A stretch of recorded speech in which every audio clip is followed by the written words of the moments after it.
Okay, wow, we have quite a few number of you, and I'm so happy that all of you could join us this evening and take your project management career to the next level.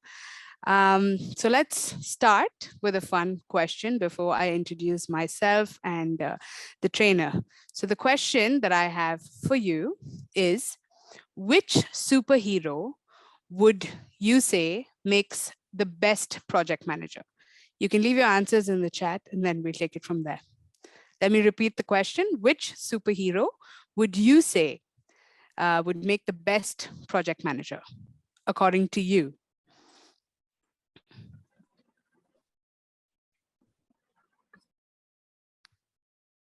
I thought you guys are going to be super interactive. I can give you an example. Like in one of the masterclasses that we held earlier, someone said Batman. And the reason that they gave for Batman is because, you know, he uses all of the technology available to him. Do you have any answers for us?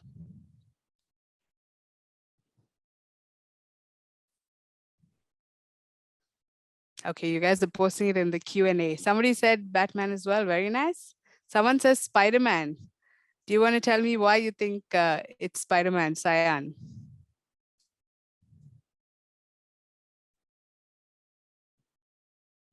Somebody also said Sri Rama, Nick Fury.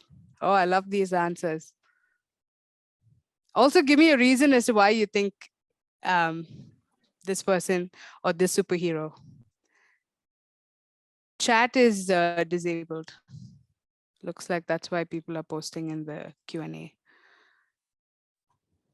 Thanks, Kiran Chand, for giving us a heads up.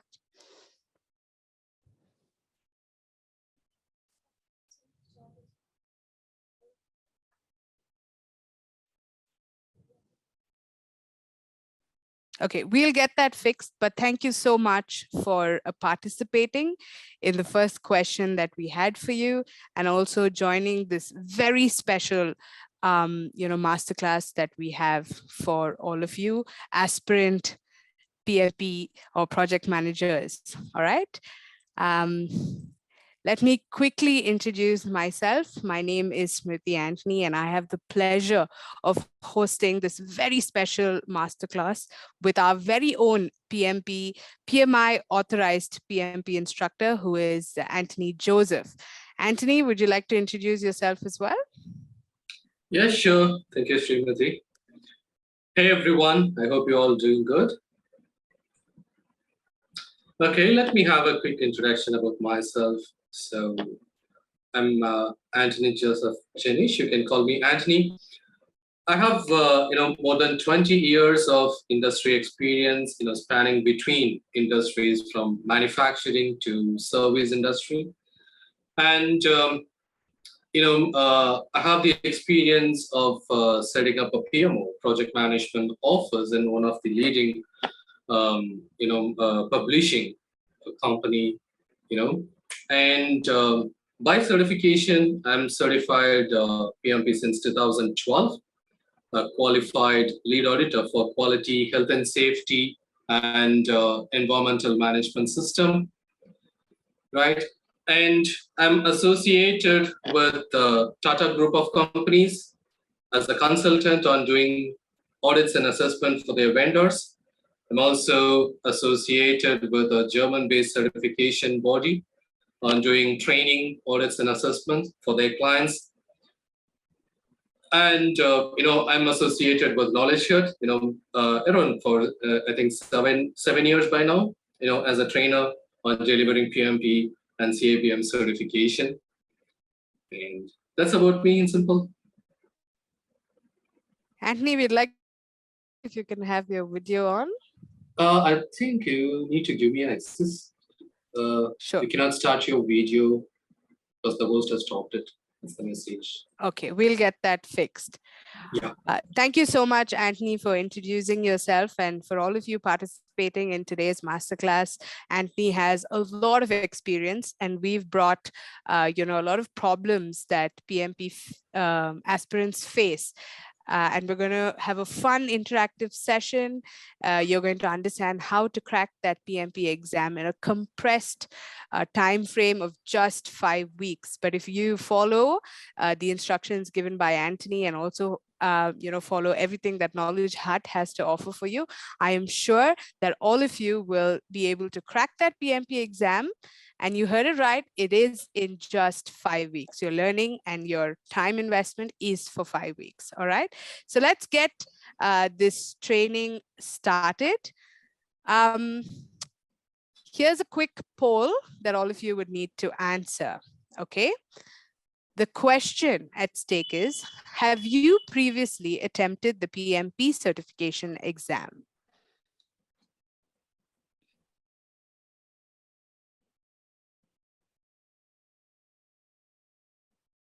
Please select the best option that represents your current situation, and your responses will really help us in curating this masterclass to help each of you.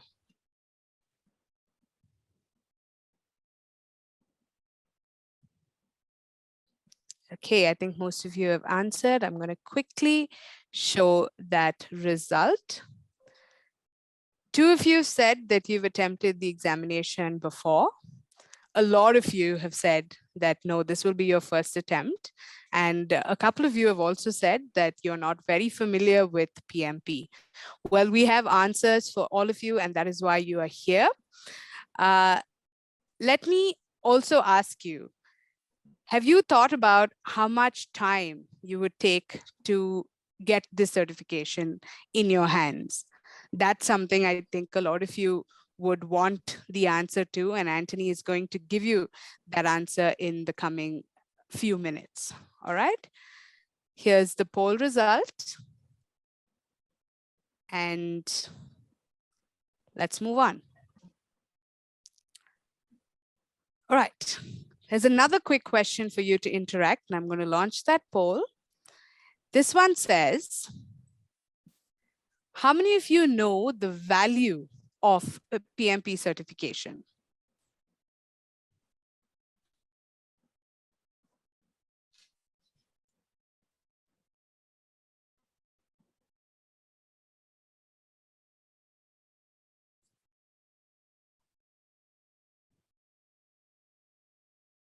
Great, we have our poll, and well, it's almost a 50-50, 56% if you have said that you understand what the value is, and quite a few also said that you are new to this. All right, no problem.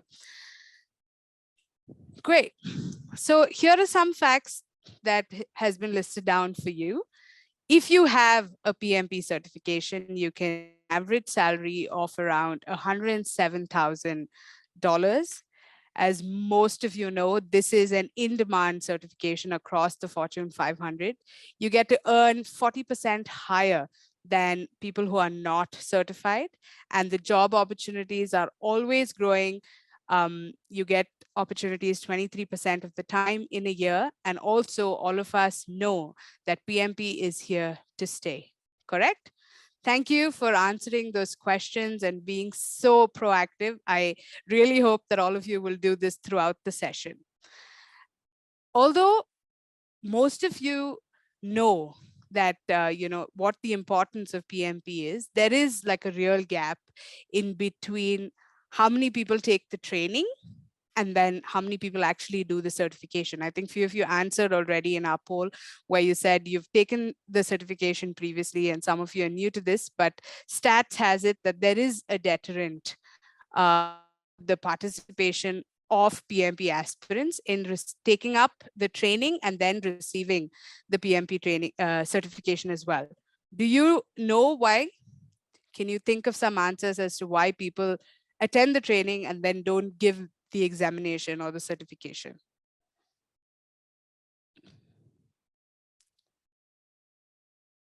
We have some facts in place.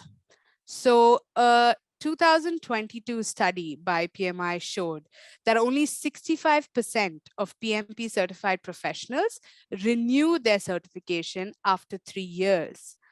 That's quite a lot of people. I'm sure for those of you who are new here, we will cover this topic a little later, but there is a renewal process, which we will cover slowly as well. The next fact is that only 38% of the respondents who received the PMP training actually took the PMP exam because of the following reasons. One is that there is a lack of preparation time. Then the examination cost is quite hefty, and the difficulty level of the examination. And the third fact is that according to a 2018 PMI study, the global pass rate for the PMP exam was only 50.56%. But what KnowledgeHut is saying is that if you follow our study plan, our 5-week study plan, and go through with this, meticulously, we are 100% sure that all of you will be able to crack these exams. So I have some interesting giveaways for all of you. If you stay till the end of the session, we have 4 giveaways. The first one is that you will get a bunch of free bonuses, which is you get a specially curated PMP toolkit, which consists of case studies, free videos, practice tests, a collection of the most asked interview questions. You will also get our exclusive tried and tested secret formula, which is the exam simulation. It is very close to the PMI exam. And if you can sit through our mock test and simulation exams, you will definitely be able to clear the main examination. So you will get 1 free simulation exam if you attend this entire training. And last but not the least, you get 30 minutes of a one-on-one with our trainer, Antony, who is going to conduct the masterclass today. I have one more free bonus, but that I will only tell you at the end of today's class. All right. So what are all these facts that we just spoke about? That the people who take the PMP training are far greater than people who are actually taking the PMP examination, right? So what do you think is the primary reason why people who receive PMP training don't take up the examination? So here's another poll for you to answer. And let's see what you guys have to say. Cost of the examination, lack of preparation time, the difficulty level of the examination. If you have any others, you can let us know what that is as well.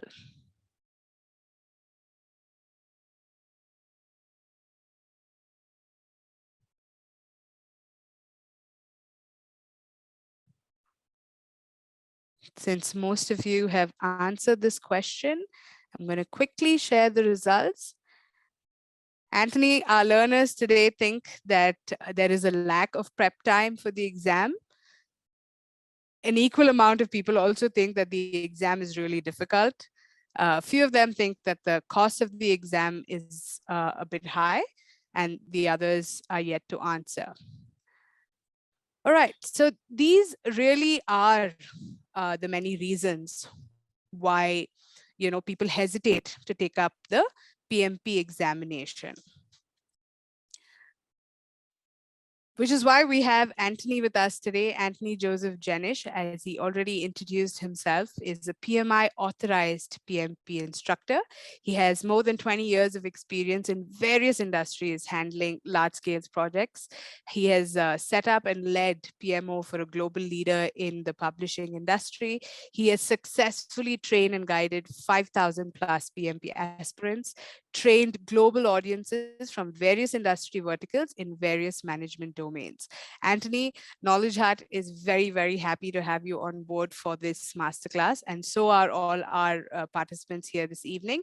So without further ado, I'm going to hand over this platform to Antony, and he's going to take you through how you can clear that PMP exam in just 5 weeks. Over to you, Antony. Sure. I'll do that. So what we're bringing to the fore also is that what are the key challenges and roadblocks for folks to clear the PMP exam?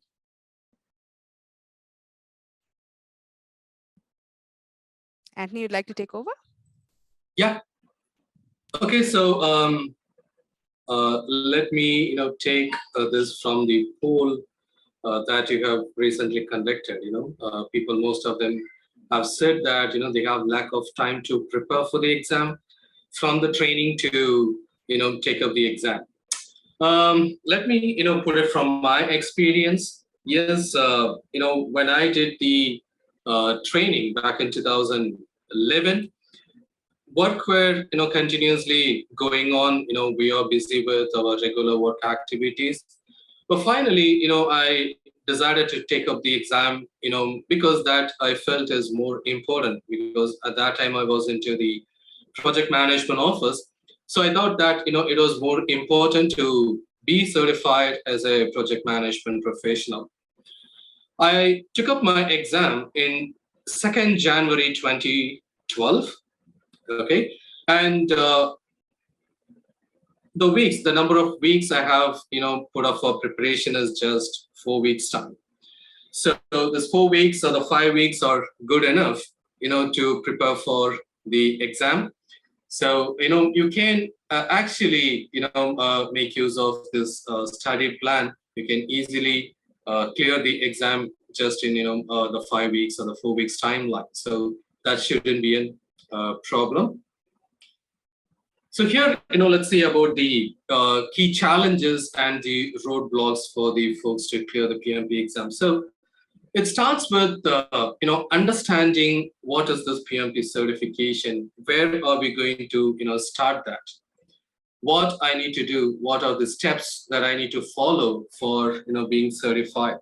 And it starts with understanding the prerequisites. Yes, I can see one of you have asked that question, like, what are the prerequisites for taking the PMP exam? In the PMI website, pmi.org, we have the complete guidance on the prerequisites and the procedures to follow, for anyone to take the PMP exam. So let me, just answer your question about the prerequisites. So there are a couple of conditions. Number one, it is, based on your academic qualification. If you are a degree holder, PMI is expecting you to have a 36 months of project management experience at a minimum, right? So if you are a degree holder, then you should be having a minimum of 36 months of project management experience.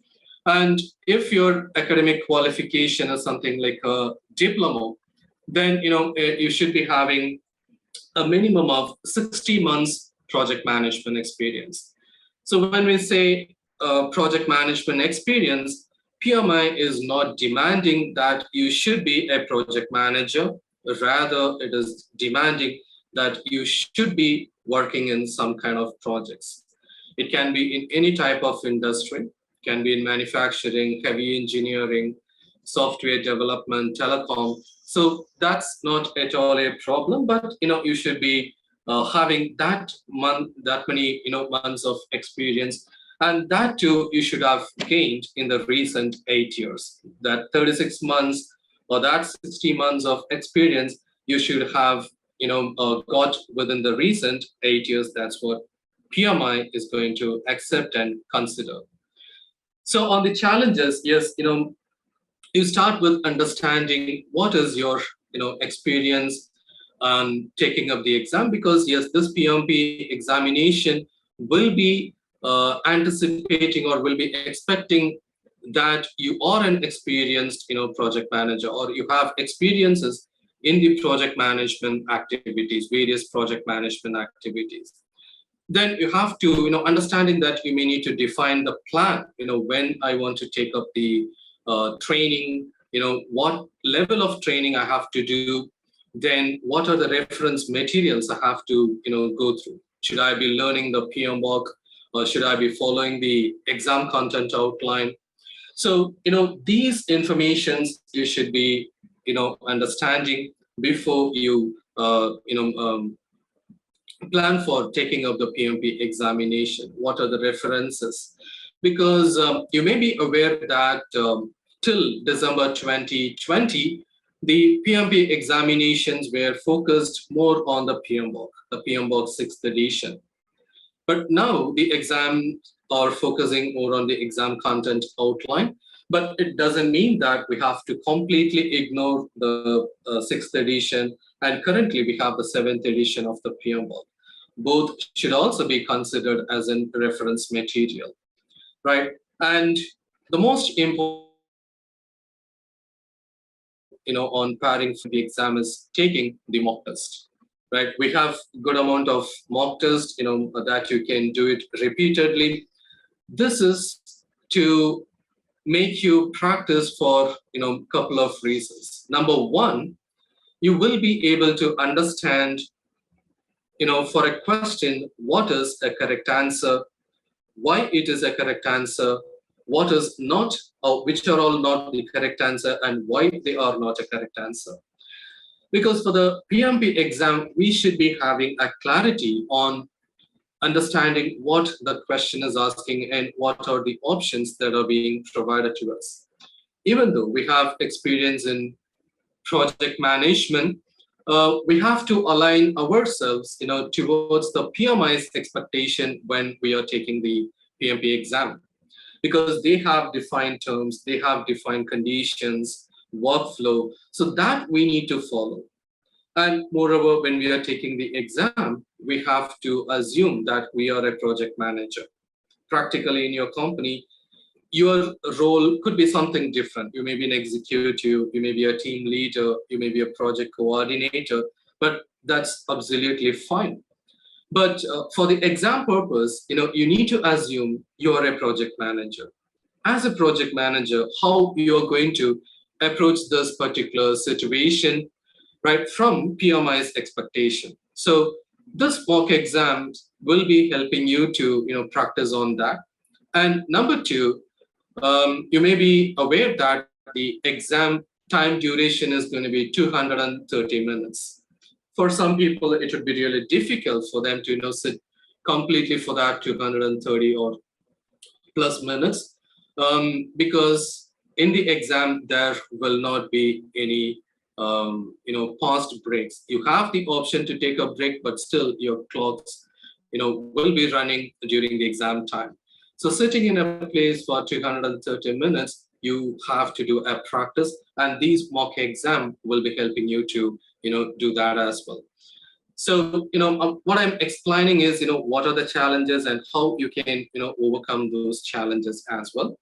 Then by practicing the mock test, you will be able to know where you are strong, where you have to concentrate more, which topic you have to go through again. Then you can able to easily clear the PMP exam.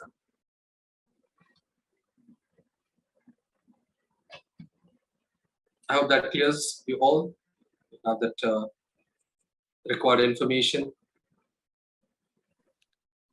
We had another question that said, who is qualified to take the PMP exam, which I think you addressed as well. And in the challenges, I think a lot of people would also agree that the PMP application is not very easy. So we want to tell all our learners that if you sign up with us, we will give you assistance with the PMP application as well. All right, shall we move on to the next slide, Antony? Sure, we can. All right. All right, so here we see the focus area for the exam. What is the current exam is focusing on? From the exam content outline, we have the course material that is being prepared. So the current course material assesses or will be explaining you various topics in 6 lessons.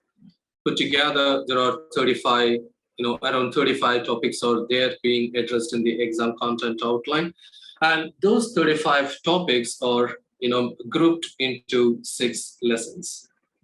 Lesson 1 speaks about the business environment. Here, we will be learning about the foundations of project management. We will be understanding, what an organization is all about in context to the project management approaches, which factors will be impacting the business, so that we are going to learn on lesson 1. Lesson 2 is to start the project.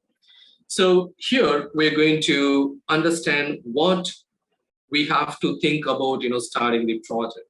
We have to typically start with identifying the stakeholders for a project, because once we identify the stakeholder, we will be able to get the requirements for the project, get into an agreement. Then based on the project's requirement, we will get to know the project's demand, specifically the skill demand. Based on the skill demand, we're going to plan for the team, we're going to form the team, right? And by and large, we're going to have a common understanding among all the stakeholders in a project. Then we will move on to lesson 3, plan the project. Here, you're going to do all your planning activities, plan for the scope management, plan for the schedule management, risk management, cost management, quality management, resource management. So here, we're going to prepare a number of plans, and put together, we're going to prepare the overall project management plan. And with that plan, we will be executing the projects. And as a project manager, we have to lead the team. And that we will be discussing in lesson 4. Now, how we can motivate the team, how we need to use our leadership skills on getting the best from the project team members. And we go to lesson 5, supporting the project team, providing all the required support as a servant leader. We have to provide all the required support. And we should also be measuring and monitoring how the project is progressing against what we have planned, in lesson 3. Identify the gaps and take appropriate actions. And finally, in lesson 6, we will be discussing about the ways of closing the project or a phase of a particular project, right? So that lesson 6 is a very small lesson. If you see, it may be taking just around, 40 minutes to 1 hour. So other than that, the rest of the lessons, we would be, covering on the rest of the days based on the type of the, subscription you're going to make, like whether it's going to be a, what type of program, whether it's going to be a weekend program or a weekday program. So these are the 6 lessons that would be, focusing on the 35 topics which are addressed on the exam content outline. And as I said earlier, let me repeat it, the current examination will be focusing on the exam content outline. So when we are clear with the exam content outline, then it's going to be easy, for us to clear the PMP exam.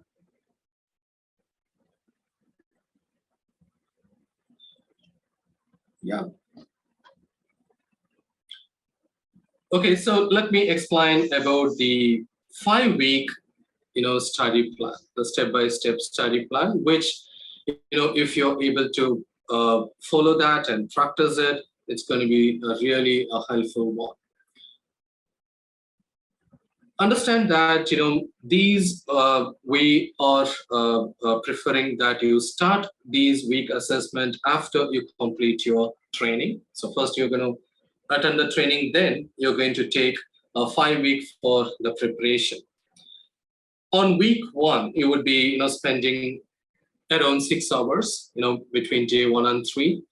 And the number of hours, what we have mentioned here, are the minimum number of hours you are expected to, spend on, not the maximum. These are the minimum required number of hours. So for the first 3 days, you're going to read the PMP certification handbook and understand the exam structure. The certification handbook is a document that is available in PMI website for a free download. And that will be, helping you understand the procedure for, you to take an exam, in a center, the procedure for taking an exam, in an online mode, from wherever you wish to take up the exam. And many more informations will be available in the certification handbook. What are the requirements? What are the, how the exam result will be looking like? What you can expect from the exam result? What you can expect from a test center if you're going to take the exam from a test center, what you can expect from the test center, and how you can submit your application, what are the timelines for submitting the application, right? And if it has been taken for an audit, if your application has been selected for an audit, what you have to do. So all that information you will be able to get to know from the PMP certification handbook. And to understand the exam structure, again, you have another document called the exam content outline, as I was saying that repeatedly. And this document is also a free document that is available from the PMI website, pmi.org. So you can download these documents specific to project management, because if you go to that website, there will be many certifications that are being offered by PMI. So select for PMP Project Management Professional. And if you would be able to scroll down, and if you're currently seeing that, if you scroll down to the bottom of that web page, you can see a link for those two documents. So you read and understand those documents. Then between day 4 and 7, you would be spending around 8 hours of time, where you can download the PMBOK guide, right? You have the 6th edition and the 7th edition. And the PMBOK is the abbreviated term for Project Management Body of Knowledge. So this project management body of knowledge will be having the best practices that a project manager needs to follow, so that following those best practices will be helping to successfully complete the project in a better way, complete the project, meeting the objectives, etc. So you can download the PMBOK, and you can have you can read the information from that. And if you're downloading the 6th edition of the PMBOK, you also have a complement book called the Agile Practice Guide. That book is also important currently, because if you're aware, or you may be aware, that the current examination will be assessing your knowledge and your way of applying the concepts for both a project that is being executed in a predictive approach, as well as the agile or the adaptive approach, right? So around 50% of the total exam questions will be based on the predictive approach, and the remaining 50% of the question will be based on the adaptive as well as the hybrid approaches. So this PMBOK guide will be helping you to better understand the processes, the knowledge area, and the inputs and output for those various processes. Specifically to say, there are 49 processes addressed in the PMBOK 6th edition. And in 7th edition, it is more aligned towards the standard of project management. I wouldn't say that these are the only documents that you need to refer, but these are the reference material that you can have apart from the course material that you would be getting when you are taking up the training with us. Just to add to what Anthony has said, a lot of you have questions about why should I become a PMI member, right? If you do become a PMI member and get this membership from PMI, not only do you get access to the PMBOK where you get to download it and read it and all of that, you also get access to their webinars and seminars. So after you finish your certification and you're looking to, renew your certification in the next 3 years, you can attend the webinars and seminars that are available. In the event that any of you fail, we are giving you the assurance that if you go through all of this, you will pass the certification. And if you do, we will give you your money back. But if you fail,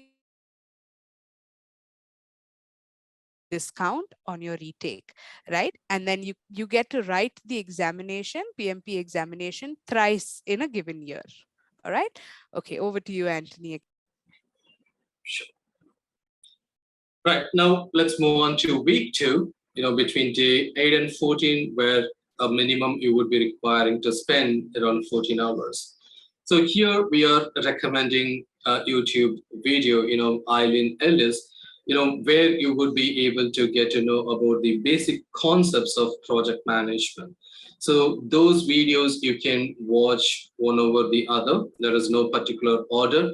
You can, watch the videos, as I said, that will be providing you or giving you some important information on the basic concepts about project management. That would be, very much related to the PMP exam as well. So that you can, do that on week 2. Let's move on to week 3.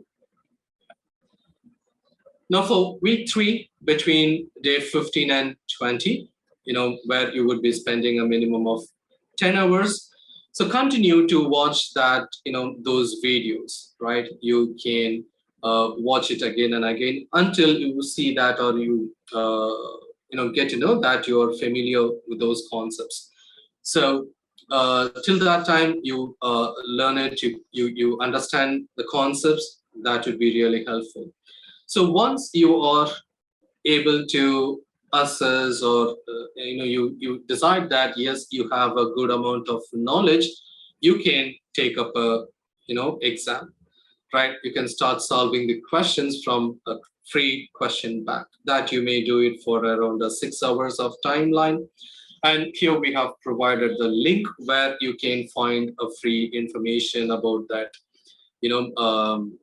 questions.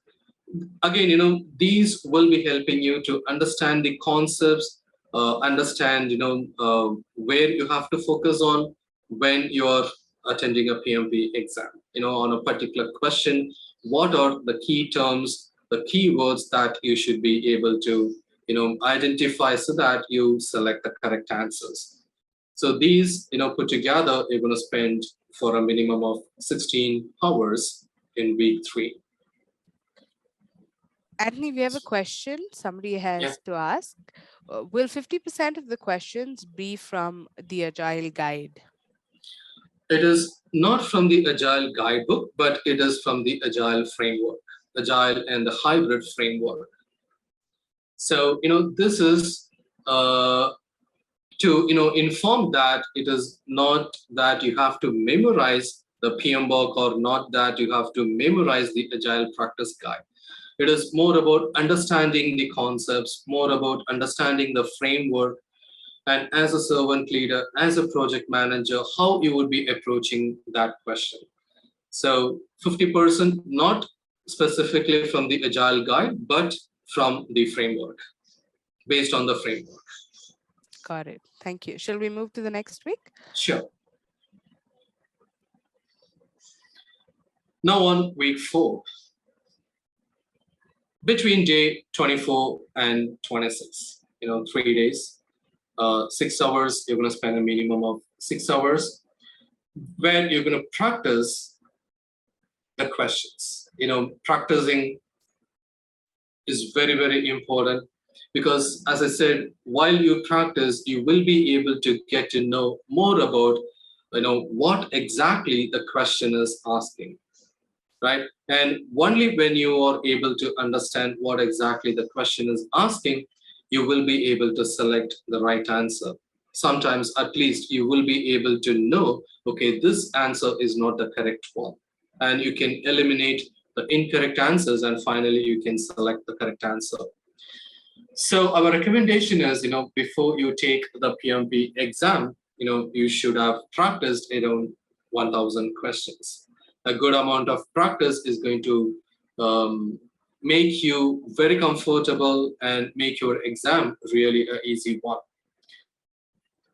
Assess the result of the exams that you might have taken. Then you put another 6 hours between day 27 and 29 on identifying where you are lagging and where you have to focus more. So you can go through the PMBOK guide, you can watch over the videos again. So in our training, that we conduct through KnowledgeHut, all the trainings will be video recorded, and those recordings will be available for you, and you can watch that videos, to understand what we have learned on a particular session or on a particular day. And you can also continue to watch other videos, as I said, from Eileen as well. So these will be helping you to improve your knowledge about, taking up the examination. Once you were able to identify the gap and you have put on the effort on uh, reducing or removing the gap, then you can take a full length simulation test.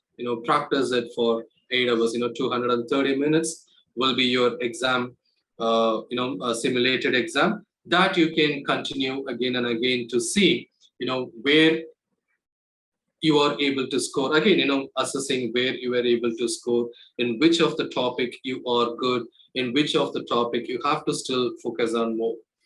So I would say that, if you are able to score around 80% or more than 80% during the mock test or the simulated exam consistently, at least in 4 tests that you may be taking, passing the PMP exam is going to be really easy, right? But it's all about, how you're going to put the effort on understanding the concepts and, taking up and practicing the mock test. The more you practice and the more effort you put in, it's going to be really easy for you to clear the PMP exam. And because all of you have attended this masterclass with us, at the end of the session, we will be giving you one free simulation exam, which is very close to the main PMP examination, and is definitely going to give you the confidence to do this examination. Anthony, we have a couple of questions if you'd like to take it at this point. The first one is, do we also need to buy the RITA book, RITA book? Okay, the rate of mulke, that's not required, I would say, because as I said, till December 2020, it were the exam content were prepared mostly by the, individuals or the institutes, but now the exam contents were prepared by PMI. They are preparing the exam content based on the exam, content outline. So what you would be learning, is the content that is being prepared by PMI. During the training, that is what it will be shared with you. So having a references to other materials is not mandatory, but if you wish to have, you can have that as a reference material, but not as a mandatory one. Great.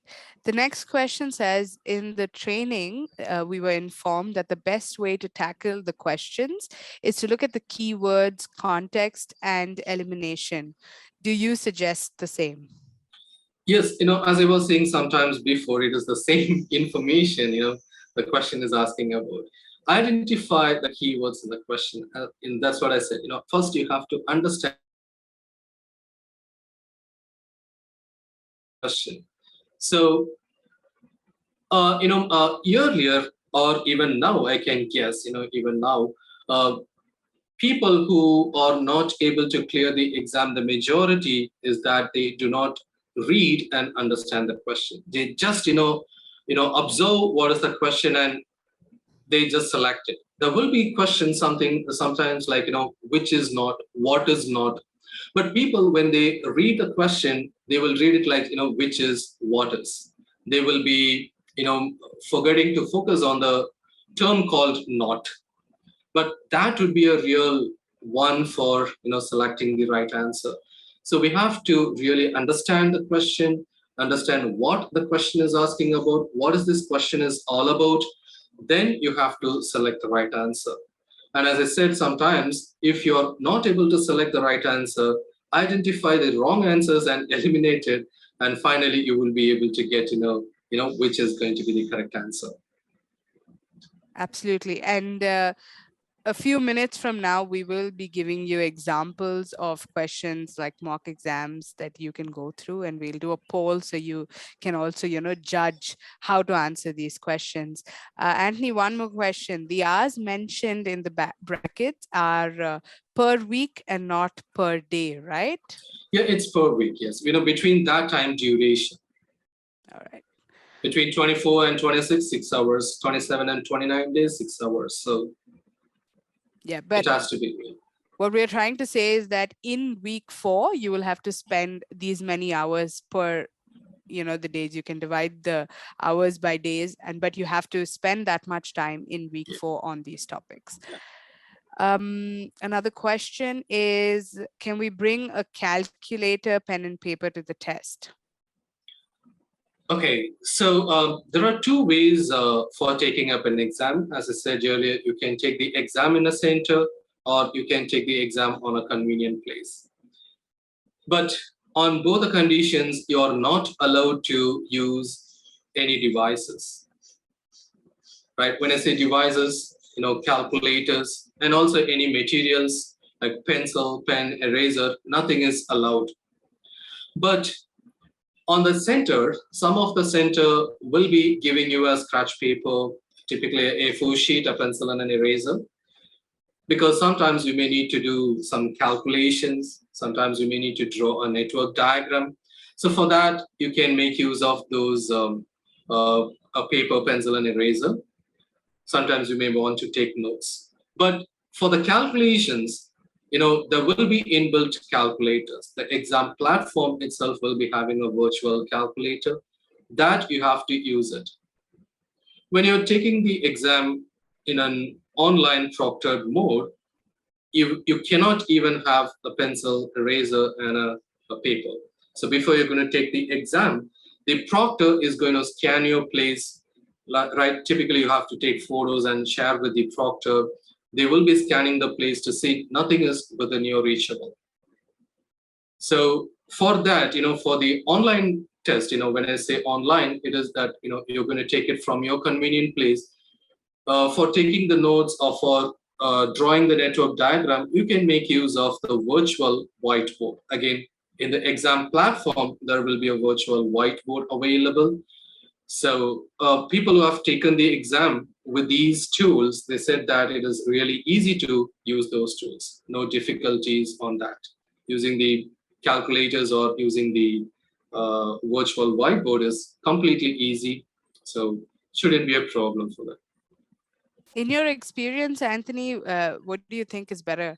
Is the proctored online examination better or going to the center?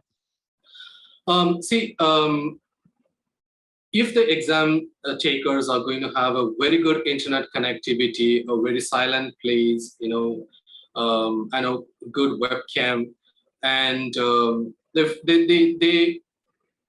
they ensure that everything, the minimum requirements for taking up the exam is that setup is available with them, they can take it from their convenient place.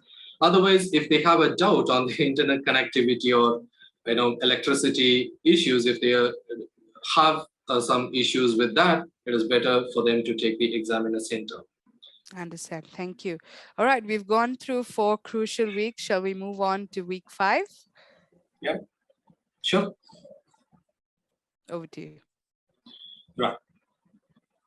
So week 5, between 32 and 35, where you would be spending around 8 hours. So again, reading the materials, when I say the materials, the PM work and, the course materials that might have been provided to you. So to understand the concepts in a better way.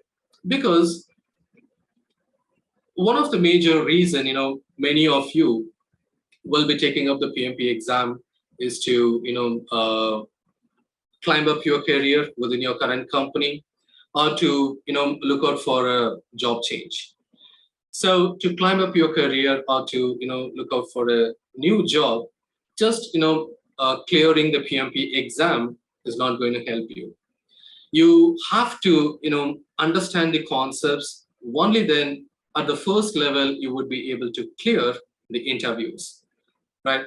There could be also a certified, PMP person who may be conducting an interview. So you have to understand the concepts in a better way. When I say the concepts in a better way, there will be some global terms that will be used. In some companies, we may not be using those global terms. For example, work breakdown structure. For example, earned value management, right? For example, we can say about Tuckman ladder. So in some companies, we may not be practicing those terms. So these exam, the PMP exam, preparing for that PMP exam will be helping you to understand those global terms, which is going to be a beneficial one, even for your career, not just, clearing the PMP exam, but also, will be helping you to excel in your career. Then again, practice with the exams, take the simulated exams, simulated test, review your result, assess whether you're able to score more than 80% on the simulated exam. Then review again the formula, process group, knowledge area. So when I say review, please do not think that we have to memorize certain things. Yes, you have to memorize. For example, on the formula, you may need to memorize. But on the process group or on the knowledge area, it is more about understanding, right? Like understanding when you have to use what type of formula, on which situation you have to use this particular formula. So that understanding you should be having in a better way. Then on day 40, relax and think about whatever you have learned. How about your exam results were on the simulated exams, etc. Have a good sleep, right? Eat protein rich food. If you're regularly practicing yoga, do that. I would be recommending, on the day before your exam, do not read any information related to PMP. 2 days before, you might have done all these stuff, but just a day before the exam, never do any activity, related to the PMP. Just relax and just think about whatever you have learned, how you could apply that practically when you're working in a project from PMI's context. So that's going to help you a lot. Right? We have a few questions, Antony. Sure. Can the questions be skipped and then attempted later on at the end of the test? Okay, you can do that. You can? They can skip it, park it, go on to the next question, come back, review, and then submit. Yeah? Yeah. Okay. And then will there be any negative marking? Okay, so there will be no negative marking. It's going to be like whether that's a correct answer or not a correct answer. If the answer is correct, you get a score for it. If it is not correct, there will be no scores. There will be no negative markings. Right. Hey, Antony, can we refer to the PMBOK Guide 6th edition, or do we have to have the latest one?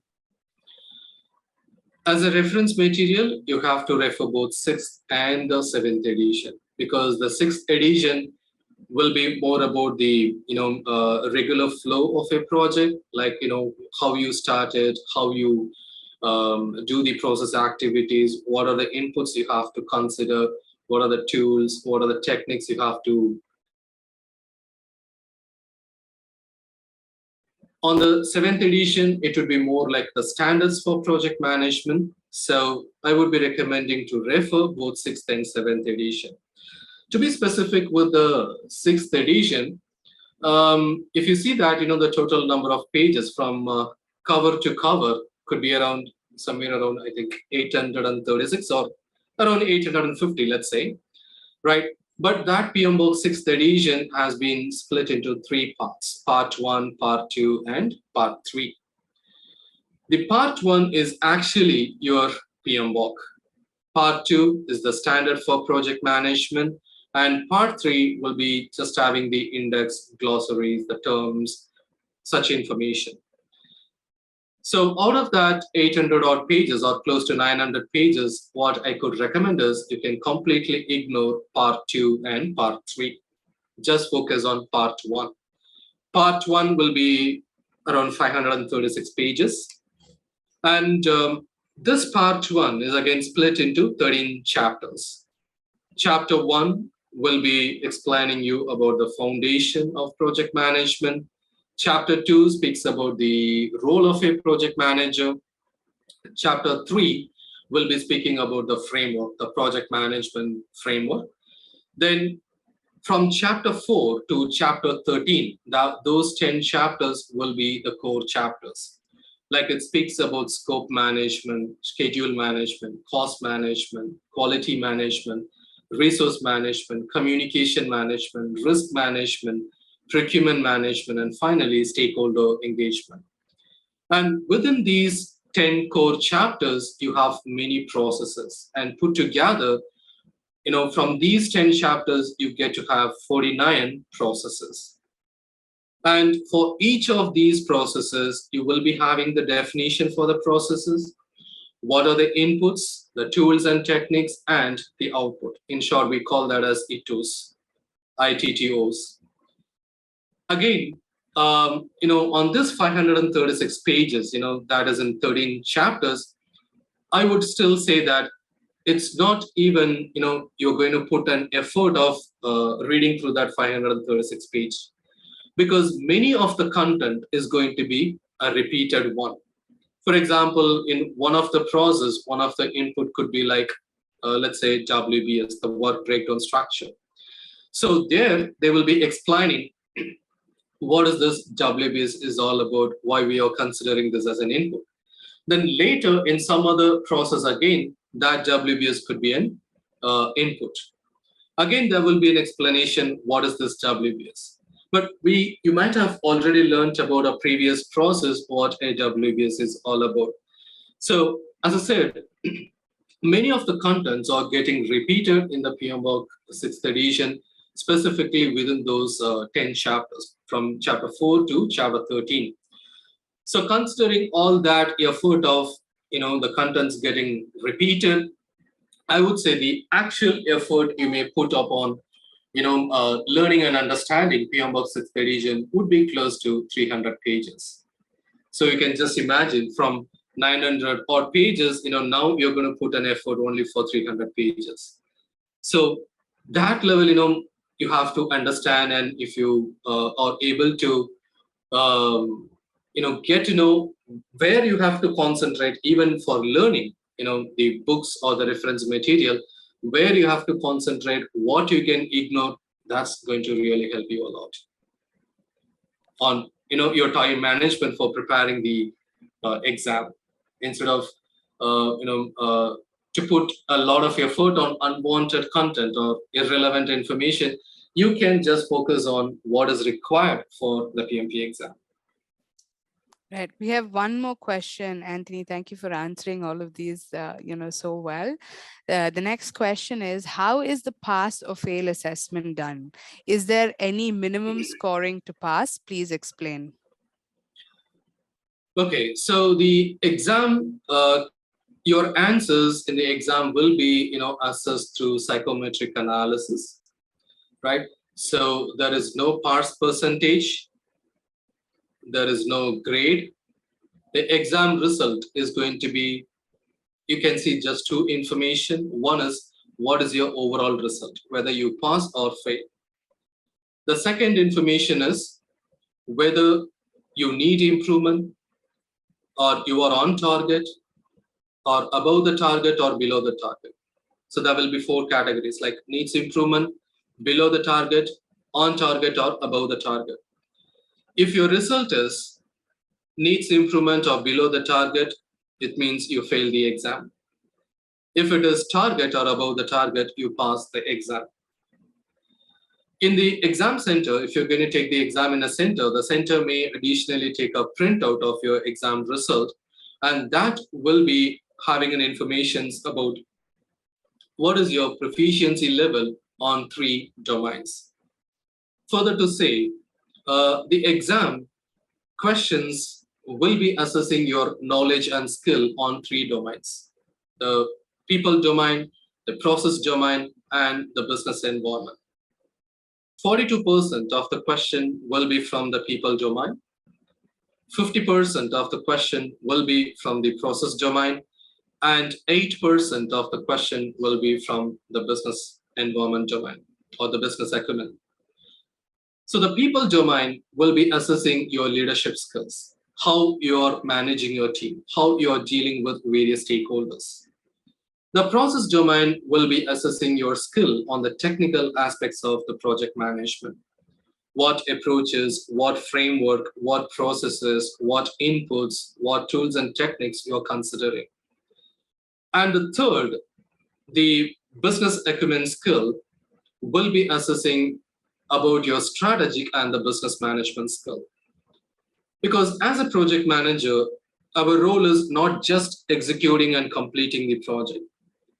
An organization will be having some expectation from the project, right? If they are going to work on a project for a client, the organization will be aiming that we have to get more business from that customer or from that client.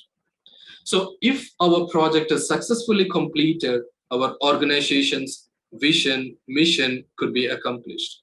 If not, it is going to have a negative impact on the vision and mission of our organization. So as a project manager, we also have the additional responsibility on understanding how this project is going to support the organization's goals, the strategic goals, the vision and mission. So these are the three skills that PMI will be assessing in our exam. So on the exam result, as I said, sometimes if you take an exam in a center, you will also be able to see a result about your level of proficiency on these three domains. So to conclude, there will be no percentage, there will be no grade, but it is all about whether you pass or fail, and what is your level of proficiency. All right, great. So we just gave you what our step-by-step study plan is. Antony helped you with quite a few questions related to the exam, and we hope most of you have your answers.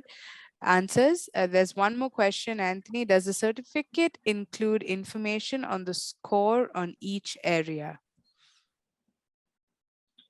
Each area, I think they are referring to the domains, the three domains. I understand that. Yeah. Yes, there will not be scores on the domain. It is the level of proficiency, whether you're,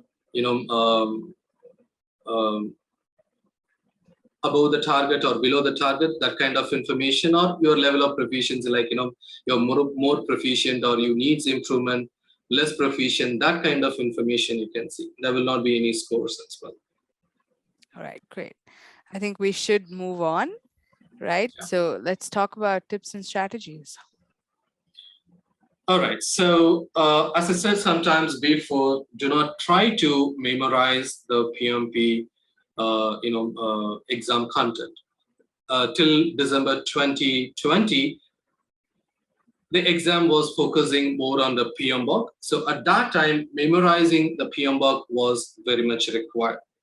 But now from Jan 2021, it is more about, the focus is more on the exam content outline. So you should be able to understand how you're going to apply these concepts for a particular situation as a project manager from PMI's perspective. So when you're taking the exam, as I said, you have to assume yourself as a project manager. From that perspective, you have to approach the question. So practice a lot of questions. As I said, till you're confident and till that, you are able to consistently score, 80% on around, at least 4 consecutive simulated exams. Practice at least 1,000 questions before you take up the exam. And during the mock test or the simulated exam, assess why that particular answer is not correct. So first time when you're taking the mock test, many of you may not be able to get the right answer. Not a problem at all. Do not, do not think that, you won't be able to clear it. See, PMP examination is not about rocket science or not about, organic chemistry, right? I hate organic chemistry.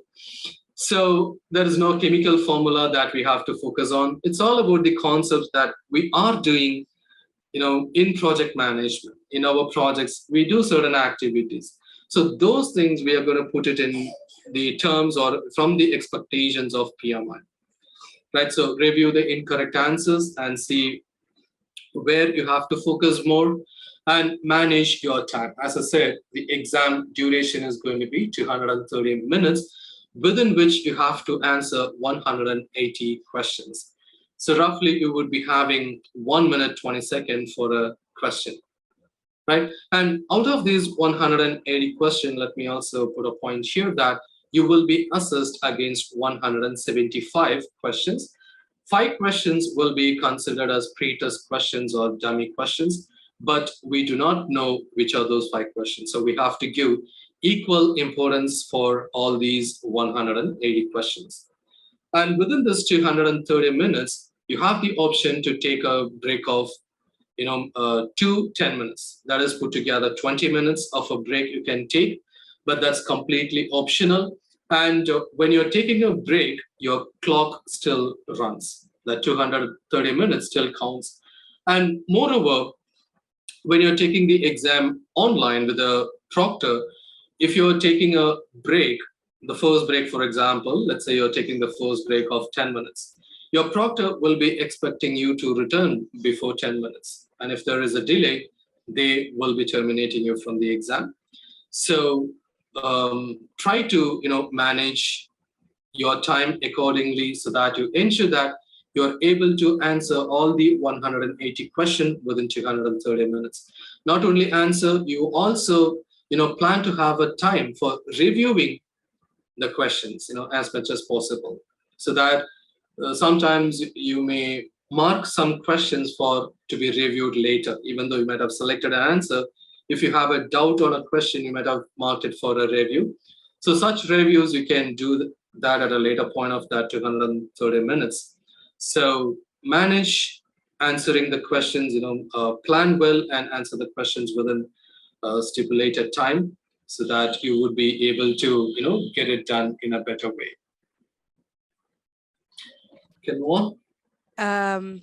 Antony, we have 2 questions. Is the Agile Practice Guide a big part of the exam prep in addition to PMBOK? I think you answered this, but yes, yeah. Okay. And will the time frame remain the same, whether it's an online exam or an offline exam? Yes, it remains the same. The 230 minutes and 180 question is common, whatever mode you're going to take the exam. And let me also give you an additional information that you're not going to take the exam directly. Means the 230 minutes is just going to start the moment you click the button. It will be starting with a tutorial, that may be around 10 minutes. That tutorial will be explaining you how to select an answer, how to mark a question for a future review, how to make use of the virtual tools like the calculator, the virtual whiteboard. So such valuable informations will be available in the tutorial.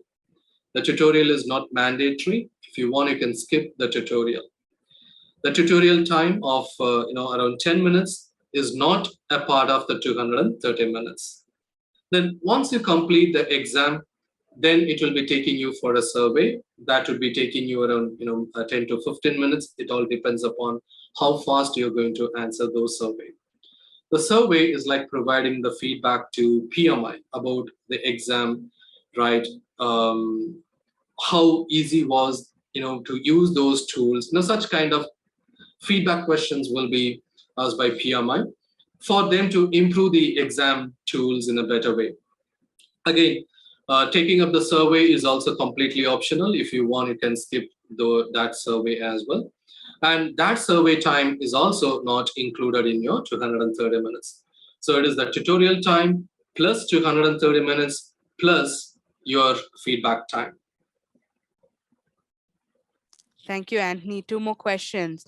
In case I don't clear in my first attempt, is retaking the exam free or paid? It is you have to pay for it for retaking the exam. Right. And as we mentioned earlier, if you are a PMI member, you will get some discount on that price. Right. Okay. Another question is, can I give the exam by phone or is a laptop required? Come again, what's the question? Can I give the exam using my phone or do I need a laptop? See, you can take it or you can use any devices provided that device is very much reliable, for you to, take the exam. If you're confident with that device, you can go ahead with it. Okay, great. Let's move on. A couple of more strategies, Anthony, that you want to talk about? Yes, yeah, focus on the key areas. All these points again, what I have explained earlier, right? So focus on certain topics like risk management, where you would be able to see a little more number of questions than of some other topics. Quality management, there will be least number of questions, right? The other focus area where you can get uh, questions where you would be required to do calculations would be on the cost management and on the schedule management. So these are certain things that you have to be aware of. Then go through the PM work, the sixth edition, the part one of sixth edition, the 13 chapters, right, where you're going to actually put effort of reading around 300 pages, right? Then, as I said, have good sleep, do yoga or do your exercises, eat protein-rich food. That's going to be a really helpful one. And one more tip is that, as I said, let me repeat it again. The day before the exam, do not read any material related to PMP. Before that, you put, as much as effort you can, but just the day before the exam, do not look into any information related to PMP.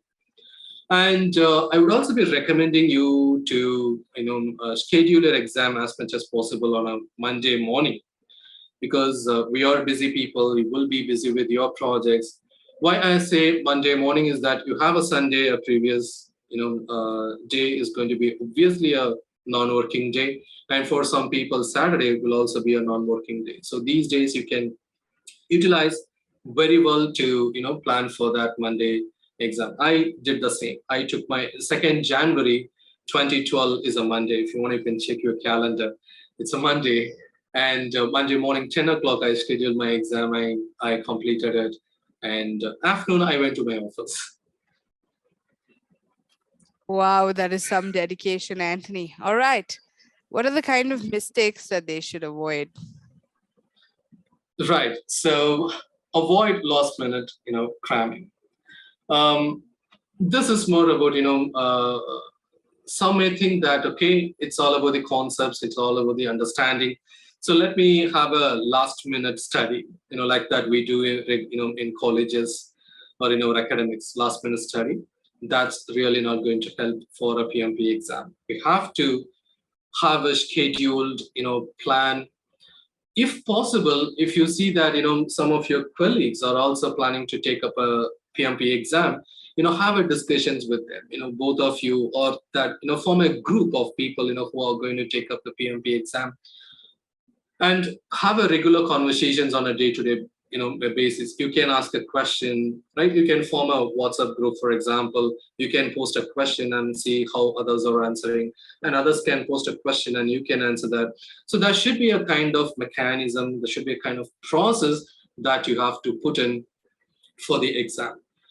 Don't underestimate the exam. As I said, the exam is going to be, the questions are going to be really difficult to understand. There will be purposefully some questions framed that will be really deviating you from the actual question.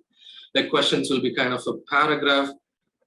Too many informations will be there, which is going to be really, deviating us. There will be indirect questions. There will be fill in the blanks. There will be match the following, right? So practicing the mock test is really going to help you. So I have combined point number 2 and 3. Don't ignore your weak areas. Some may think that, okay, on these topics, I'm really good. So let me focus only on those topics. But we should also focus and improve, where we are not that good. We have to, read the information, because who knows, sometimes you may get a maximum number of questions on the topic where you are weak. When I took the exam, right, as I said, risk management is a very important topic. And of course, it's a difficult topic as well. My very first question was from risk management.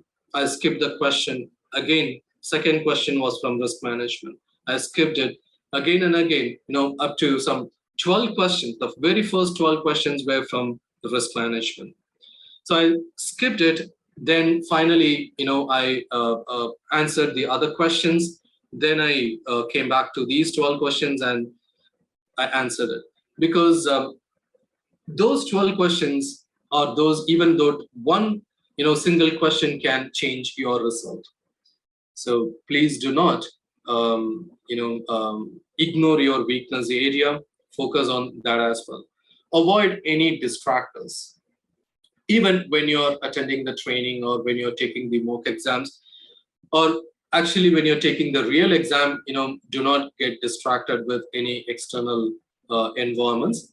As well as on the exam, for a question that you are approaching, or the question that you're trying to answer, sometimes you may see that two answers are very much correct for that particular question. For example, in a MCQ, multi-choice question, for a question there will be 4 options, and you may see that many times 2 options would be, you may think that both the answers are correct, but only one is, or one of the option will be the right answer.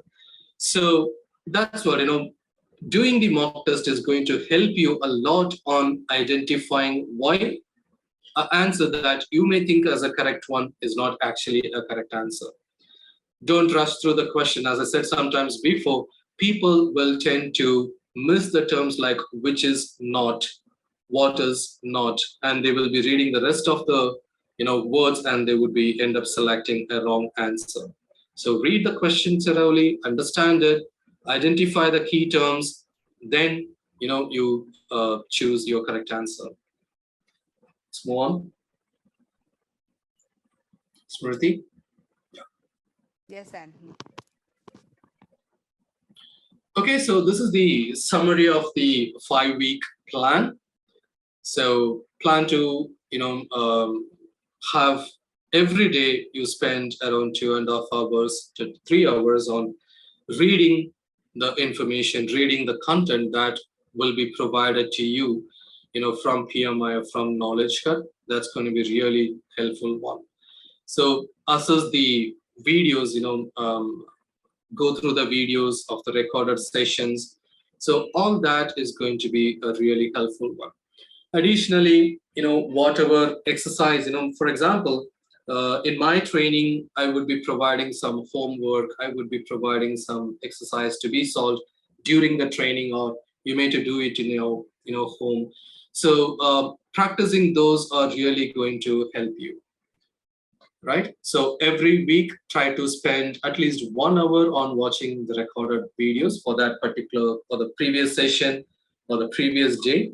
And you may schedule a one-to-one meeting with KnowledgeHut coach or the mentor, any SME, PMP SME, at least for 1 hour to, ask your doubts, clarify anything you would like to know about the PMP exam. And that will be helping you a lot. Then you would be able to effectively take a decision, right? Whether you can schedule, or you would be requiring some more time to plan for scheduling the exam.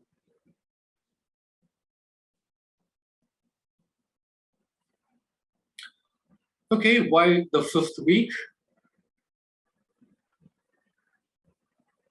Okay, so this is, as I said, the 4-week is the real working period, real preparation period. The 5th week is to review, all your preparations to see where you are, and you're going to take a decision whether you can go ahead for the exam, or you would be requiring some time to, prepare it, right? Mostly it is going to be, if you're going to really follow the 5-week study plan, it is going to be, you are going to go ahead on taking up the exam. And also, you may be requiring to submit your application, fill in your application. That would be taking some time, at least a week's time, right? 3 days to a week's time, a maximum. So that you can do in the 5th week. Right. So the mock exams will be having questions, similar to that of a PMP exam, where you can see different types of questions, like situational questions. Most of the questions are going to be, the situational question.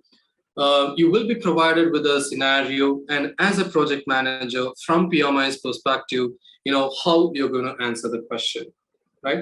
Then questions that follow a process, it's going to be a linear approach, process after a process, activity after an activity. Then extraneous information. So there will be a huge amount of information that will be provided, but the actual question will be at the last, word or the last line of the question. So purposefully, these types of questions are going to be really deviating you. So focus more. Then there will be made up terms, like terms and definitions, then understanding the terms. So that is going to be a, question where there will be no way around, or there will not be any second thought. There will be only one correct answer. There cannot be a second thought of different options. Then multi-choice question. For some of the question, there will be only one answer as a correct answer. Some question will be asking like, choose whichever is correct, or choose whichever is applicable. For such type of questions, there will be more than one answer as a correct answer. Again, as I said, there will also be fill in the blanks. There will also be match the following, and they are part of your hotspot questions. So different types of questions that you can expect. Yeah, so these are the points, that I have been telling you previously. As a project manager, when we are approaching the PMP question, and I said that we have to, place ourselves in a project manager seat. So as a project manager, first we have to evaluate the situation before we take an action. Practically, many times, we straight away move on taking the actions, but from the PMI's perspective, when you look into that, first you assess the situation. What is this situation is all about? Then you take the answer, solve the problems now. Questions will be like, when as a project manager, you have to take an action, whether you have to take the action now, or you may see that, it's a very simple problem that we can address it at a later point of time. That's not the way. Any problem in a project, we have to act immediately, because that when we are postponing the issues to be resolved later, it is going to increase your project budget. Unnecessary, reworks will be there. So any problem has to be addressed immediately. As I said, maintain a servant leadership attitude. Follow that. Again, as I mentioned, questions will be based on the predictive, adaptive, as well as the hybrid approach. 50% will be on the predictive, the remaining 50% on agile and hybrid. Then, you have to follow the PMI code of ethics. There will also be some minimal number of questions based on the code of ethics that, we will be really understanding, when you are into the training actually. Around, we can say around 10 questions, 8 to 10 questions will be from the code of ethics. And this code of ethics is very much common for anyone who is going to take any certification with PMI, not just PMP, even if it is CAPM or ACP, whatever it is, they have to follow the code of ethics when they are managing or when they are working in a project. Again, the last point, as I repeatedly say, we have to think from PMI's perspective. Practically, we may be doing something different. But for the PMP exam, we have to align ourselves towards the PMI's expectations. So these are some important points that we have to keep in mind. So let's go through, some sample questions from the mock test.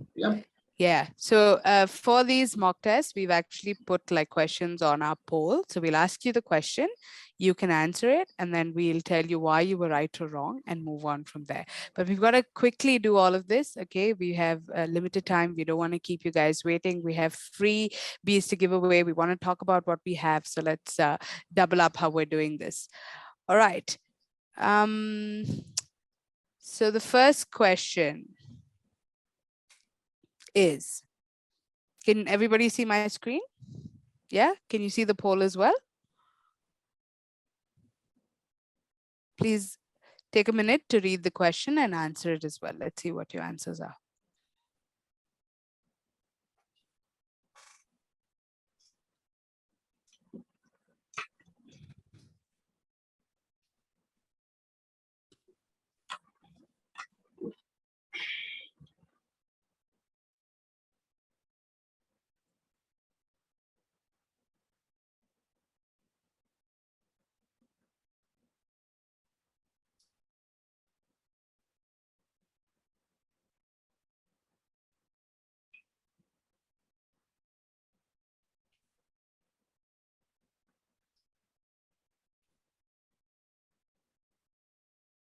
We'll take another 10 seconds if all of you want to answer.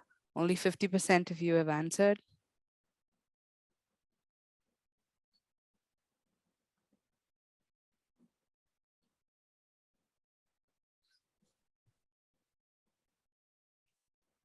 The equation is like almost the same. Yeah. Yeah. Okay. I'm sharing my results. This is what you guys think. Most of you think it's either A or B, but let's see what the right answer is. Antony.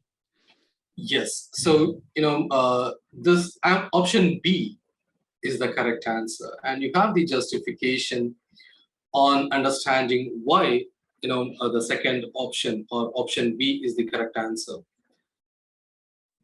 So here, this question is, focusing on understanding the differences between an issue and a risk.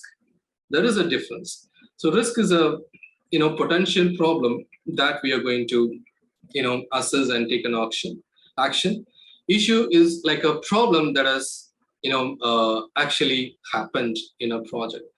So any issues, the situation is saying something about a issue. So it's not a potential one, that is something that has already happened. So that needs to be documented in the issue log.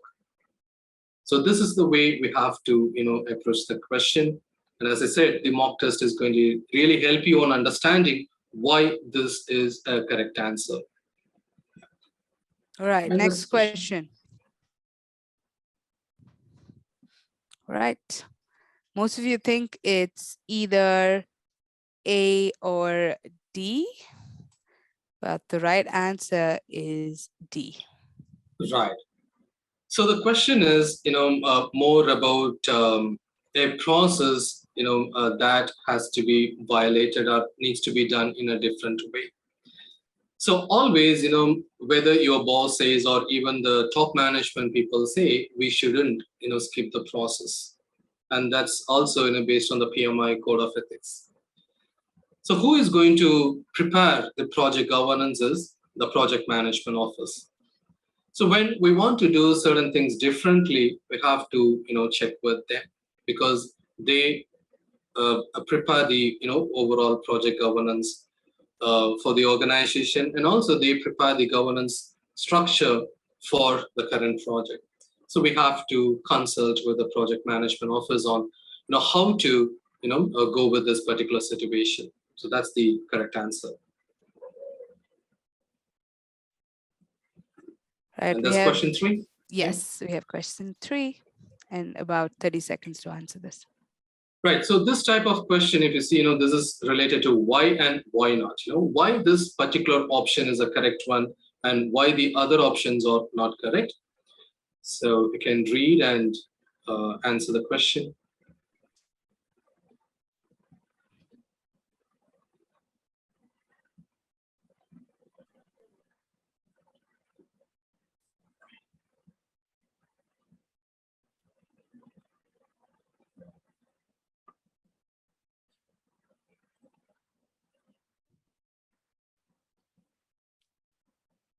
Only 7 people have answered.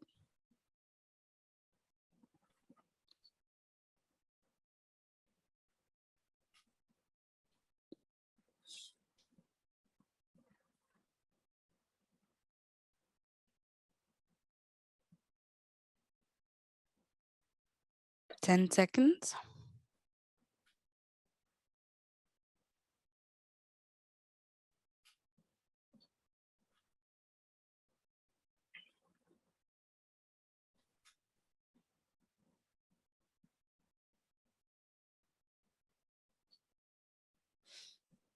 All right. Well, Okay. we have 3 options. Let's see what the correct answer is.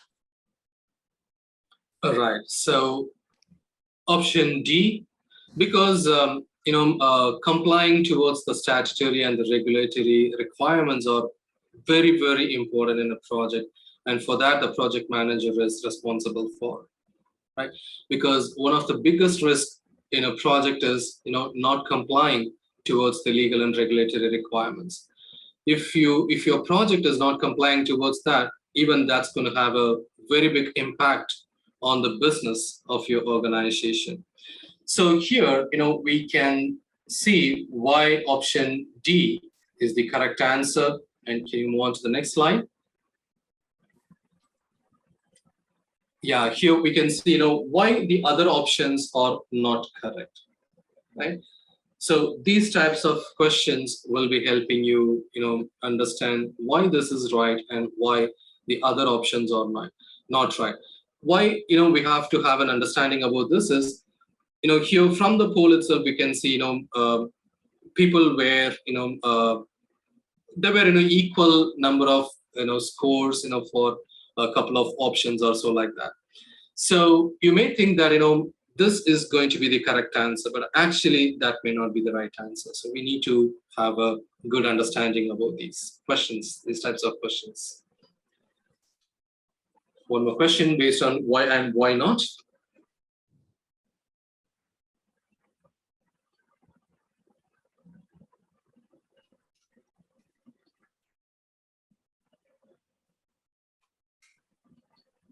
Also, we'd like to tell you that once you register with KnowledgeHut, if you take our pro plan, we will be giving you 5 mock tests, 5 simulation exams. These mock tests you can attempt multiple times, and like you're seeing on your screen, every time you answer a question, after you finish the assessment, you can look at why your answer was right or wrong. We will give you that justification through your mock test. The simulation exams are, like we've said earlier, is very close to the PMI examination. So you have 5 simulation exams if you take the pro plan, and each of them can be attempted once. After we finish this masterclass, you will also get 1 free simulation exam. So don't miss out on that and drop out of the session before we finish. Antony. Yeah. So for this question, we can see out of 6, 5 of you have got it right, the majority, we can say. So, this question is asking about, the transitioning, how a transition needs to happen on a complicated situation. So the best option from the provided options is, option B, where you can include the knowledge transfer sessions between the, projects of operations. So that would be the best, activity or the best action that a project manager can take in this particular situation. And in the next slide, you will also be able to see why the other options are not correct or not that important compared to, the option B for your reading and understanding. We will give you a recording of the session so you can go back and look at these answers. We've got to quickly double up because a lot of people are getting late. Yeah, it's 9:30 in India. All right. So let's quickly recap what we've learned so far. And we have one last question in the poll section for you. If you can give us your answers. Oh, I gave it to you already. But let's see what you guys have to say.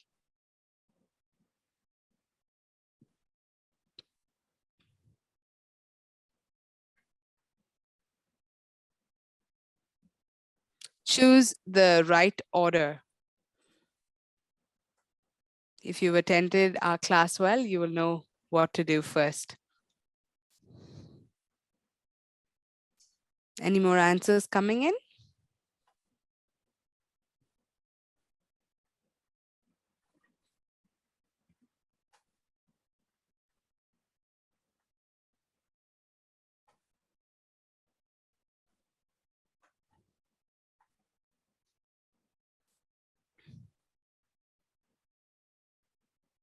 All right.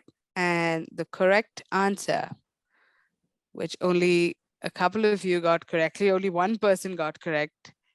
Oh, I'm sorry, 3 people got correct, is this. The right answer is get your 35 PDUs, follow the instructions given, complete at least 2 to 3 mock exams and simulation exams, and then, sign off, get a sign off from our in-house mentor, and only then attend your examination. All right, ladies and gentlemen, thank you so much for, participating so well. And thank you, Antony, for giving us so many insights, for being so helpful with all the questions. I think you answered them all on point through. We really don't need like a Q&A session. Through the session, we've got quite a few answers. So we want to say thank you, Antony, once again. But I don't want the rest of you to leave off. We have a few freebies to give away and just a few more pointers that we'd like to talk about. So a lot of companies in the world promise you the world, yeah, but not often do you get the really focused outcomes, right? At KnowledgeHut, we believe that all our learning and training should be outcome based. If there is no outcome, we are not happy, which is why we are saying that if the 5-week study plan does not work for you and you don't pass your PMP examination in the first go, we will give you your money back. All right. If you can look at my screen, we're talking about the other courses available on the KnowledgeHut website. If you choose to do like CSM, and if you see what's highlighted in red, it says ace your CSM examination in the first go. That's the outcome we're giving you after you finish your CSM training with us. For PMP, we're saying, you get a guaranteed exam pass. If you follow the 5-week study plan and you don't clear that examination on the first go, we will give you your money back. Ace your exam in the very first go. So KnowledgeHut believes in outcome-based training, even for our tech courses, right? Once you sign up for a tech program with us, we're telling you that, we will give you job support, and then you can get, good offers from the market as well. So we are very focused on outcome, and we want you to believe that you will get something out of us if you join our trainings, right? So with KnowledgeHut Upgrad, we've already said this, you get a 5-week study plan to a guaranteed pass. We have a 98% success rate for examinations. And if you don't pass your exam, we will give you your money back, right? We've worked across all of the globe. We have a lot of alumni who've studied with us. Over 450,000 big enterprises have signed up with us, and we've reached out to over 100 countries in the last 12 years. We've also got like one of our alumni who's got the highest pay package of 500,000 US dollars. So that is something that you should take back with you tonight. KnowledgeHut is also proud to tell you that we've signed up with the government of Singapore. They think that our trainings are so good that they give their citizens and PRs, subsidy to attend these trainings, and they've signed up with KnowledgeHut. They get to use, their Skills Future credit. We've got IBF funding, which is Institution of Banking and Finance, and through another government agency called NTUC, we have UTAP support as well. So the Singapore government has recognized KnowledgeHut as one of the best ATPs in the world, which is why they've given us, this opportunity to work with the government and help the people of Singapore use their subsidies available. We've partnered with our many universities, including IIM Kozhikode. If you can see my screen, you have some big names that KnowledgeHut has worked with.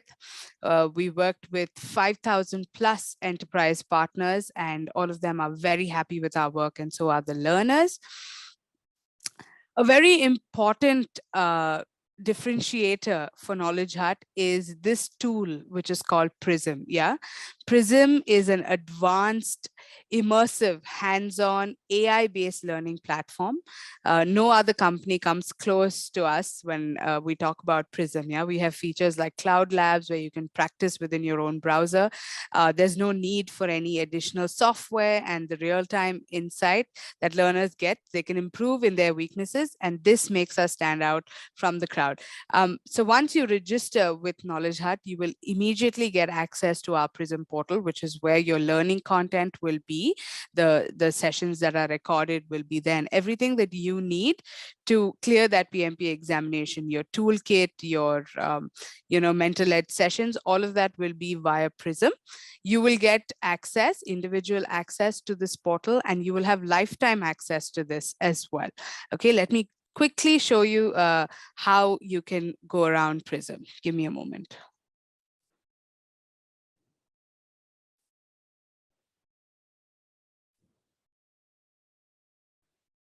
If all of you can see my screen, this is how PRISM would look if you go to my courses. For those of you who take up the pro plan with us, we have two plans, right? We have the basic plan and the pro plan. If you take up the pro plan with us, we will give you 5 simulation exams, 5 mock tests. You get a golden ticket to 180 most recent questions from PMI. And apart from this, you also get 2,000 question bank with 2,000 plus questions from the previous papers of PMI PMP.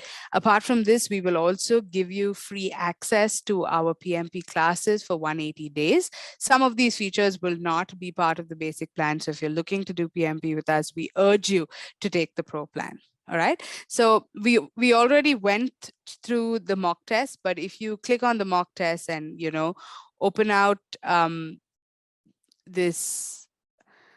your learning content, it will take you to the questions. So you will quickly start your assessment, and let's say you've given this answer, and you finish your assessment here.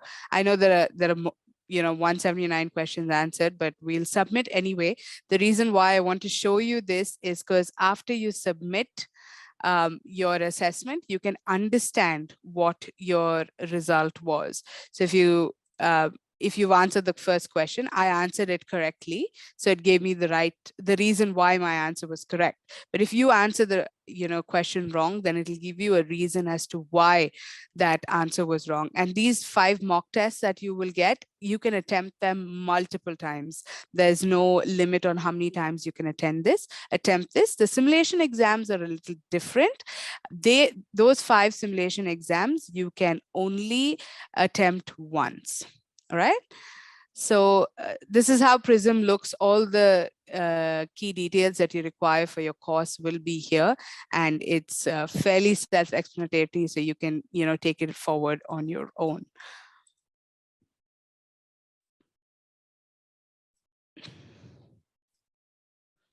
I hope all of you have got some insight on PRISM, but if you do have questions, you can always come onto our website and reach out to us, and we'd be more than happy to help you.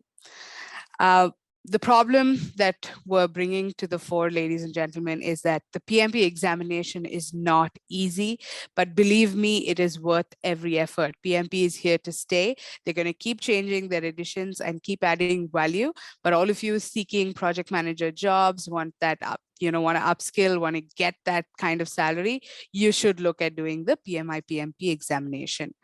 Your feedback is essential for us and for improving and making our work better. We've left you the feedback link in the chat box. You will also get an email post this training. Please give us your feedback so we can help you better.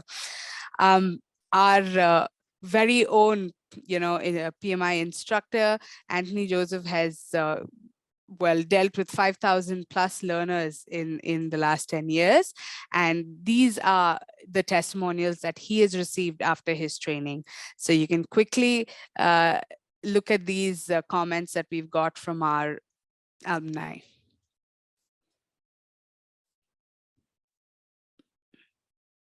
He's a highly skilled trainer. As we all know, after we went through this training, we know that he's definitely interactive, extremely effective and informative. He has really answered all your questions. Someone says he's amazing because he utilizes the depth of his experience and knowledge to explain all complex concepts. Someone says, it goes without saying that he's an excellent tutor and his way of explaining is very structured. He has great knowledge for PMP and transfers good skills with his training. People were able to clear their examination with flying colors as well. So kudos to you, Anthony. Thank you again for being part of this session and answering every question that our participants asked for. Actually, there is one question which we will answer. It's a KnowledgeHut question. All right.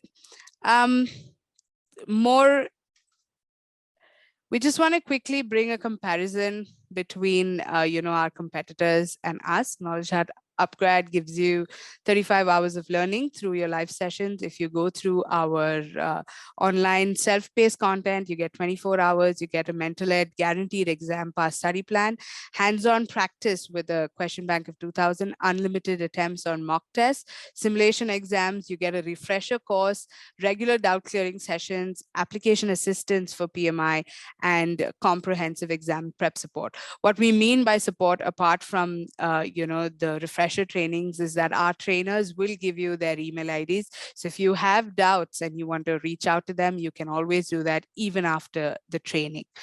I think we've already gone through quite a bit of Q&A. So if there's any questions that you guys have in mind and you want to address them, we have 20 seconds for you to put that in the Q&A section. If we haven't answered any of your questions and you think you want something else to be answered by Anthony or me, we're happy to give you the time to do that now. While you're thinking about your questions, I also want to quickly remind you that after this training, you're going to get a PMP toolkit. You're going to get one free simulation exam. You're going to get a 30-minute one-on-one with our very own PMI authorized trainer, Anthony. And the free goodie that all of you were waiting for till the end of the session is that today, after this slide, you're going to be able to see a coupon code, which is exclusively only for y'all. And if you use that coupon code, you're going to get a great discount on the price. I see one question. When I move to the next slide, Anand, you're going to definitely be able to see what is the price for the basic course. All right. I guess there are no other questions, so I'm moving on. This is what I spoke just now. These are the free exclusive bonuses for you. Toolkit, free simulation exam, and one-on-one session with our expert. If you enroll now, these are the prices that you're getting. Our pro plan at 10,221 rupees and our basic plan at 7,991 rupees. The difference between these two, all of these USPs that I spoke about, or what we have to offer, like your 35 hours of live instructor-led training, the 24 hours of e-learning, 15 contact hours with mental ed study plan, 5 simulation exams, 5 mock test exam, 2,000 plus questions from a question bank, and a golden ticket of 180 recent questions from PMI. All of that comes in our pro plan. In our basic plan, you will only get the 35 hours with live instructor training by experts, the e-learning content. You will get the mental ed sessions, but you will only get 2 simulation exams. You are not going to get the 5 mock exams that that have multiple attempts. So this is today's special offer. And for those of you who've attended this training, believe me, you have got the best in hand.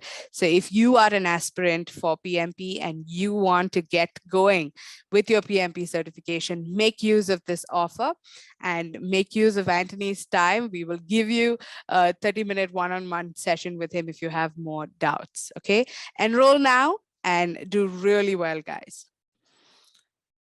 Thank you so much. If you do have any questions, you can reach us at knowledgehut.com. You can visit our website, which is www.knowledgehut.com for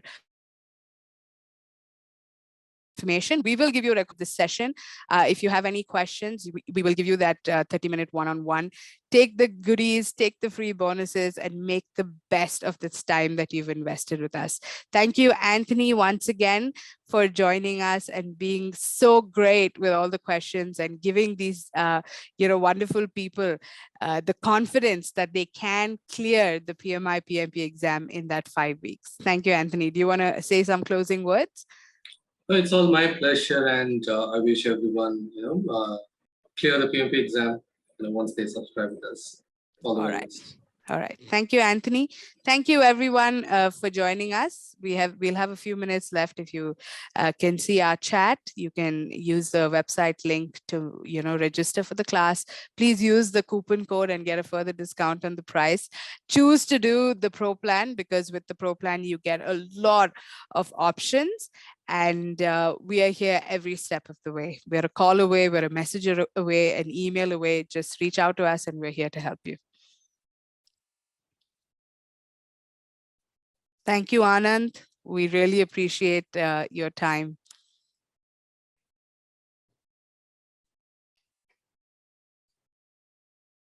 I'm quickly going to, share that coupon code slide again. If you're still looking at my screen, the coupon code is Master PMP, and today's special offer is INR 10,221 for our Pro Plan and 7,991 rupees for our basic plan. This offer is exclusively for all of you who've joined this session. Don't forget to make the best of it. Ashley, to answer your question live, the self-paced course is not as same as the live class. The self-paced course is pre-recorded material that you will, go through on your own. A live instructor class would be with someone like Anthony, who will be teaching you the 35 hours that you need through a Zoom live instructor-led session. Yuan, both our plans, the Pro Plan and the basic plan, gives you the 36 hours of learning that you need. The only differentiator between this is that with the Pro Plan, you get the 5 simulation exams, 5 mock tests, golden ticket with 180 questions, question bank, etc. With the basic plan, you don't get the 5 simulation exams, you don't get the 5 mock tests, you only get 2 simulation exams. Okay, I see. We'll get our team to connect with you and see what we can do.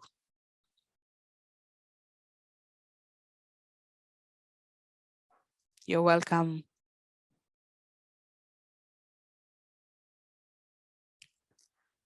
We have another 60 seconds. If you have any questions or if you'd like to use our chat box to ask us anything or leave suggestions, we're happy to cater to all of them.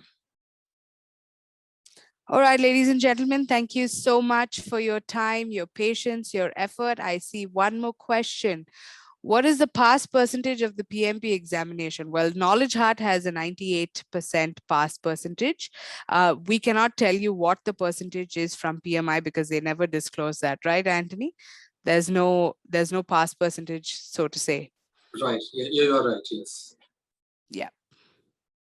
Pradeep, I hope that answers your question. All right, with that, we come to the close of this wonderful masterclass that we had. Thank you once again, ladies and gentlemen. We hope you have a wonderful, time with KnowledgeHut. We hope you reach out to us. You will get an email with all your goodies after this training. Thank you for staying till the end and making use of this class. All the very best to all of you PMP aspirants. We hope you do really, really well. Anthony, on behalf of KnowledgeHut, we want to say thank you once again for joining our class and being so insightful. Cheers, everybody. Good night. Take care and stay safe.